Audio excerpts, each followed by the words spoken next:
last year. After that May election, we kind of get a sense then that perhaps South Africa could be on its way to some sort of path, finally then getting the correct mandate, I suppose, from the whole country with what exactly needs to be done in order to grow South Africa as an economy. The things of the past perhaps being dealt with a whole lot more seriously, but these were President Cyril Ramaphosa's promises when we got back into that State of the Nation address just last year.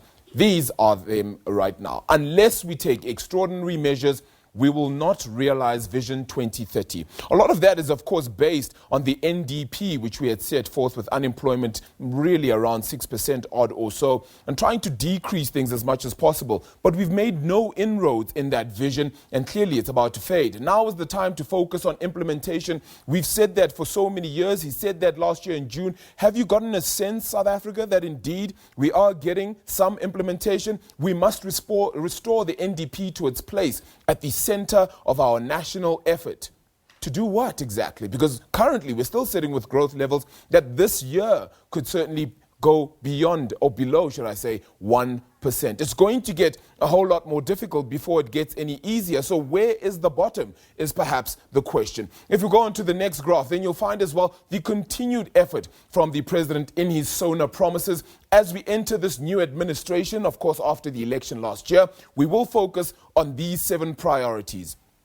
Economic transformation and job creation. I don't know about you, but just last week, we did report 29.1% unemployment, so things have stayed the same. Fair enough, it is only from June last year to now, so perhaps we should be looking for tangible changes later on. But surely we should have implemented some sort of tactical change now that would have helped the process. Education, skills, and health are focus areas, elements that we've continued to spend heavily on during the budget as well. Consolidating the social wage through reliable and quality basic services, another important priority. We continue to mention that. Even in the budget, you'll probably find the exact same line. Spatial integration, human settlements, and local government, an issue we've faced for the past 25 to 30 years odd, as well as a nation, continue to plague us no matter what the cause is. Social cohesion and safe communities, another key priority. Let's just look at the crime stats and that will tell you the entire story. Building a capable,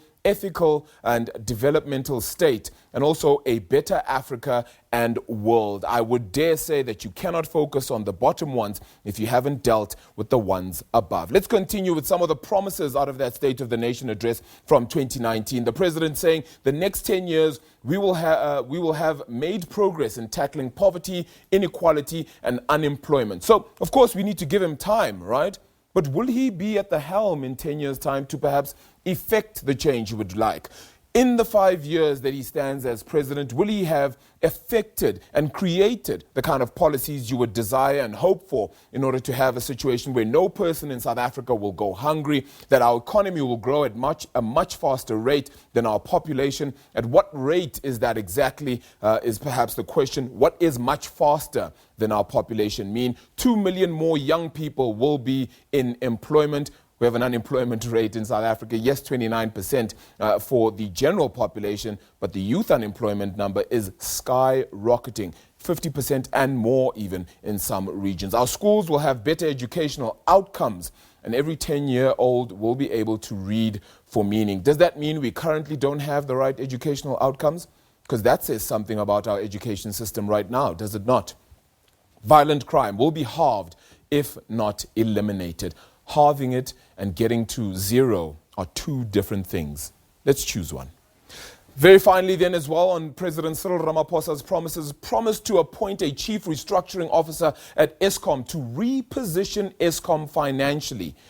How are we going with that appointment there, Mr. President? Have we found somebody that we're going to indeed get the conversation rolling with? Is Andre de Ruyter going to perhaps sit in limbo for a while, considering he's bored as well in that situation? Investment conference last year announced 300 billion rand in investments. 250 billion of that was in implementation phase. Where exactly? Where is the progress report? How far are we exactly? Private sector committed to invest 840 billion rand in 43 projects over 19 sectors, creating 155,000 jobs in the next 5 years. that won't be enough to curb South Africa's unemployment situation. Surely not. So where exactly are we going to get the remainder of the jobs we actually need to curb unemployment? Government committed to remove the policy impediments and accelerate implementation of these projects. We've continued to say red tape after red tape after red tape has continued to be the big problem for South Africa. We unfortunately have a very difficult scenario here. As I said, growth below 1%. We have joblessness nearing 30% for the general population. We call ourselves an emerging economy. Where are we emerging from? Let's take a break.